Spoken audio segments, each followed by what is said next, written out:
Red Bull Racing and Max Verstappen finally back to challenge Mercedes and Ferrari for the 2026 World Drivers' Championship?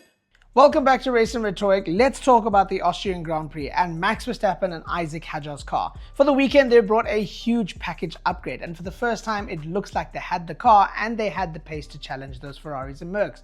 But it wasn't just damage limitation. This car looks super serious, and the way they were charging lap after lap, we kind of feel like they might be back into their groove and they might have a car that can actually do some damage. Austria might have just given us that answer. Now yes, Max taking a podium is a huge statement, but what that means going forward is that Red Bull have genuinely found performance in that car. Because if Red Bull have genuinely found performance, this changes everything.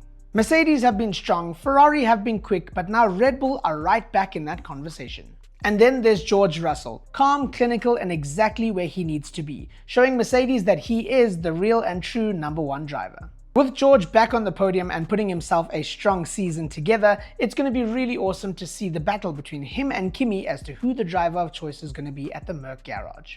So the big takeaway from Austria, Max is back on the podium and they finally have a car that's worth fighting for the title. The Mercedes is back to their P1 ways with George Russell showing them who's boss. Kimi still has some internal battles, Ferrari still have some consistency to work on, and the 2026 title fight has just got super interesting. Let me know in the comments what you think of the season so far, what you think of Austria, and what do you think the rest of the season has for us.